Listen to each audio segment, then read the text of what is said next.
दोस्तों, विकल्पवाणी सच्चाई की खोज में आपका स्वागत है।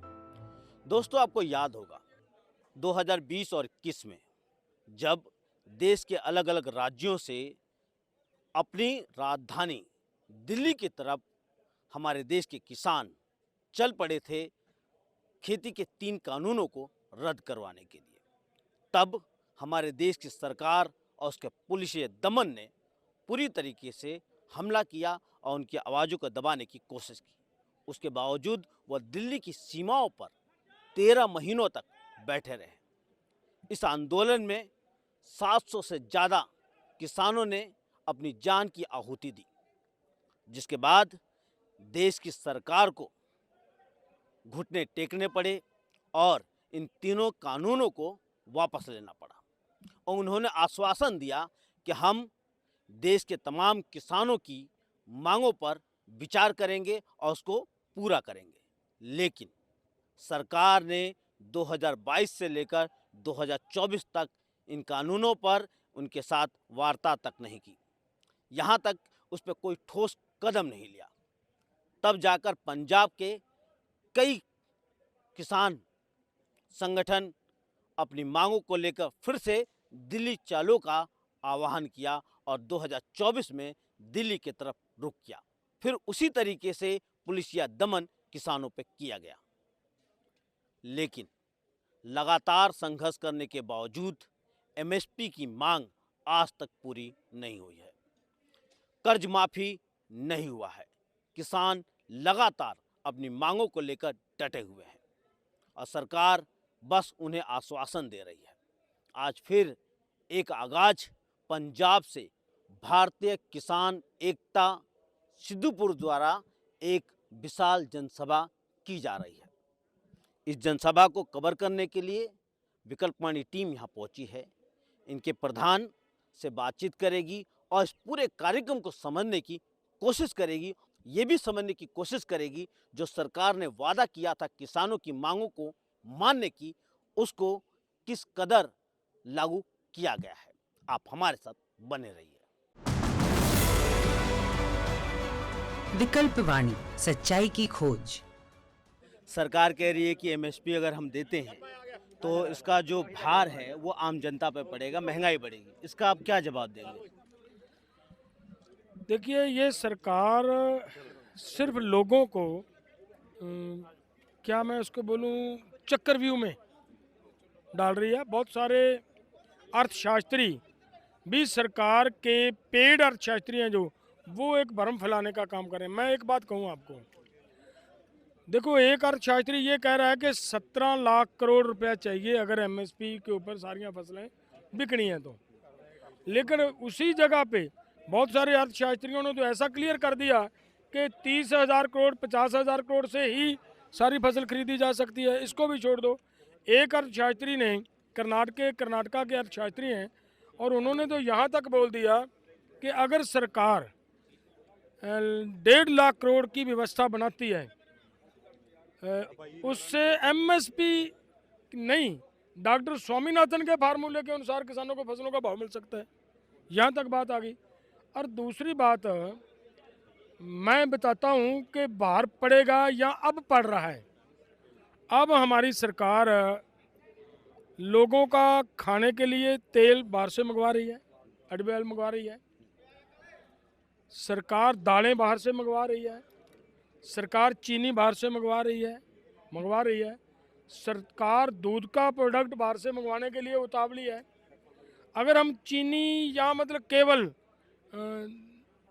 खाने वाला तेल और दालों की बात करें तो 1.25 लाख करोड़ रुपए का हर बार ये बाहर से सामान मंगवाया जाता है। अगर वो वहाँ उधर से मंगवाने की बजाय देश के किसानों को एमएसपी के ऊपर गारंटी का कानून दे दें, वो पैसा किसानों के ऊपर खर्च कर दें, तो कौन सा बोझ बढ़ेगा जी? बिल्कुल नहीं बढ़ेगा। दूसरी बात है, देखिए, गेहूं है या चावल है, इनके ऊपर एमएसपी है, सरकार तय करती है। देखिए, ये कौन सा न्याय है कि भाई आप ही तय करने वाले हो, वो भी नहीं देने के लिए तैयार। अन्याय है किसानों के साथ। दूसरी बात, मैं तो ये कहूँगा अगर सभी फसलों के ऊपर एमएसपी गारंटी कानून बन जाए तो हमारे देश की आम जनता जो जितना भी कंज्यूमर भाईचारा है उन सबको पता होगा कि ये चीज़ का ये रेट है। तो इसमें सरकार ये करे ना कि जो व्यापारी है, बीच का बिचौलिया है, उसको 10%, 20%, 15% से अधिक नहीं ले सकता। बात तो ये करने वाली है, लेकिन ये नहीं कर रही। आपको मैं एक मिसाल दूं। देखिए, सेरेलैक का दलिया है, छोटे बच्चों को खाने के लिए डॉक्टर उसको रिकमेंड करते हैं। उस दलिया वो जो है 300 ग्राम की पैकिंग है उसकी, और रेट उसका 325 325 रुपये है। हमारे से गेहूँ तो 2.5 रुपये अपना 23 रुपये किलो खरीदी, हमारे से चावल 23-24 रुपये खरीदा। तो सेरेलैक का दलिये में यही दो चीज़ें हैं ना, तो आगे जब कंज्यूमर उसको लेते हैं वो 300 ग्राम की पैकिंग 300 रुपये की है। तो इसका मतलब है कि आप उसको 1000 रुपये किलो लोगों को, बच्चों को खाने के लिए मजबूर कर रहे हो। तो बोझ किसान की फसल का रेट बढ़ने से नहीं, बोझ इन बिचौलियों की वजह से है। इन सबको बाहर निकाले। मैं तो यहाँ तक कहता हूँ सरकार खुद हमारी फसल को खरीदे, ये पैसा खर्च करे और खुद उसको प्रोसेस करे।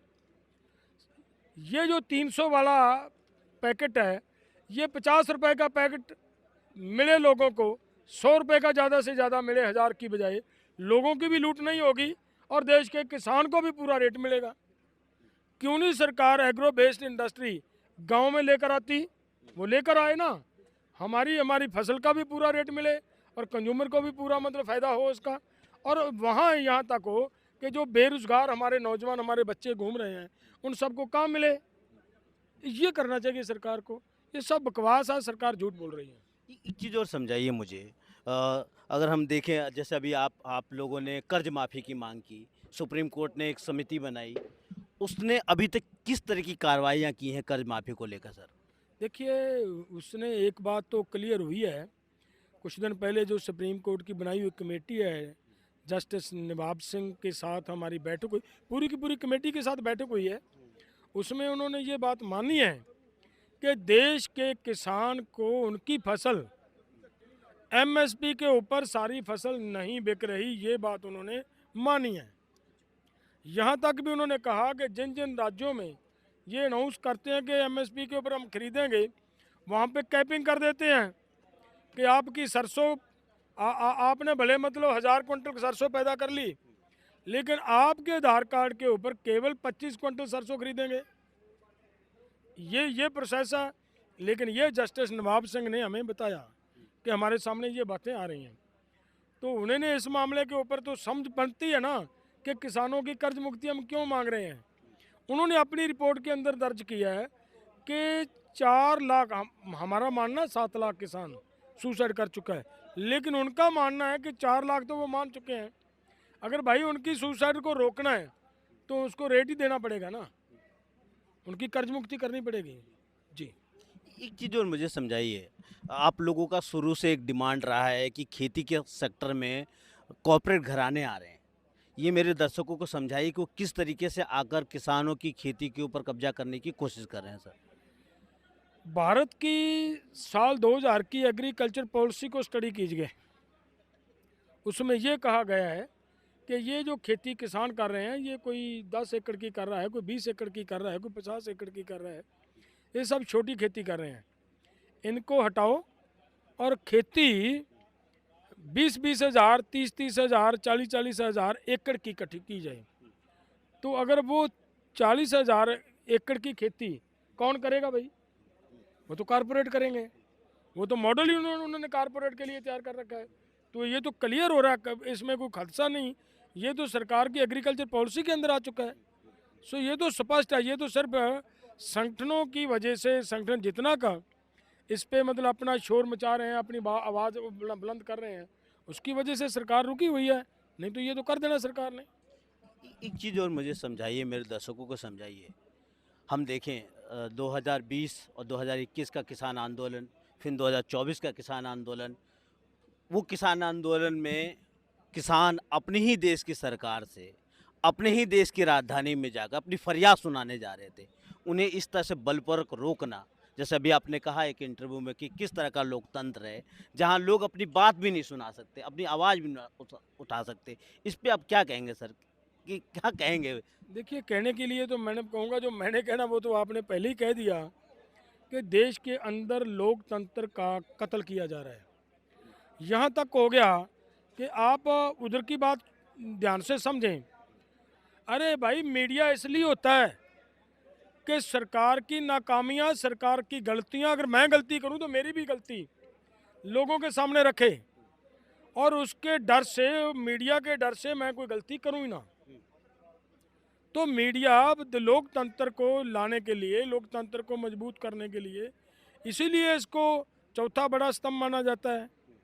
और उसको ये मतलब मीडिया वालों के ऊपर मुकदमे लगा रहे हैं, मीडिया को कब्जे में ले रखा है। ठीक बात है ना। तो ऐसे हालात में अगर आज के सोशल मीडिया के युग में, उस समय भी हमारी आवाज़ पूरी दुनिया के अंदर गई, लेकिन सोशल मीडिया के माध्यम से अब भी हमारी आवाज़ पूरी दुनिया के अंदर जा रही है। हाँ, जिस दिन हम दिल्ली की ओर बढ़ते हैं, जहाँ बढ़ेंगे, अगर सरकार हमारे ऊपर किसी तरह का प्रहार करती है, हमला करती है, तो पूरे देश को, वर्ल्ड को इस बात की जानकारी मिलेगी ना कि किसानों को जो minimum support price, minimum announce किया जाता है, वो भी देने के लिए सरकार तैयार नहीं, और उनको पीट रही है। तो फिर पूरे वर्ल्ड के अंदर इनका जो ये डंका बजाते हैं कि भारत वर्ल्ड का सबसे बड़ा लोकतंत्र है, वो बड़ा लोकतंत्र का वहाँ पे पोल खुलेगी। एक मेरे दर्शकों को एक चीज़ और समझाइए। हम देखें, किसानों ने कृषि के तीनों कानून की डिमांड नहीं की, ना ही उन्होंने ये डिमांड जैसे हमारे आज देश के मजदूर हैं वो 4 लेबर कोड की भी डिमांड नहीं की, लेकिन उन्होंने, किसानों ने मांग की कि एमएसपी की गारंटी हो। मजदूर मांग रहे हैं कि उनको जीवन जीने लायक वेतन मिले।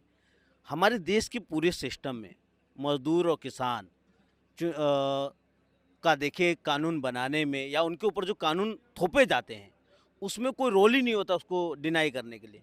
फिर इसको बिना लिए कैसे मजदूरों किसानों का समस्याओं का हल होगा सर? देखिए, आप एक बात को समझें, जो आपने अभी लेबर कोड की बात कही है, एक बड़ा आंदोलन होने के बाद एक जब जो मजदूरों के प्रति एक कानून बना कि मजदूर इतने घंटे काम करेगा, उसको मजदूरी मिलेगी, मजदूर अपनी आवाज़ बुलंद कर सकता है। इन कोड्स के माध्यम से उनकी आवाज़ दबाने का प्रयास किया जा रहा है। दरअसल मामला क्या है, सरकार इस पे काम कर रही है कि देखिए, कोड इन 4 कोडों में ये बात उन्होंने कह दी कि मजदूर अब स्ट्रगल नहीं कर पाएगा, उसके खिलाफ प्रोटेस्ट नहीं कर पाएगा, ये उसमें उन्होंने मेंशन किया। तो इसका मतलब लोगों का अपना प्रोटेस्ट करने का राइट टू प्रोटेस्ट, उसको भी कुचला जा रहा है। तो उनका भावना क्या है कि हर हाल में देश के कारपोरेट्स को सस्ता मजदूर प्रोवाइड कैसे करवाना है, किसानों से ज़मीन छीननी है, ये उन किसानों का जो इतना बड़ा एसेट है वो इनसे छीन लेना है। तो ये भी मजदूर हो जाएंगे। जब मजदूरों की संख्या बढ़ जाएगी तो अपने आप मजदूरी कम हो जाएगी। इसी पे सरकार लगी हुई है।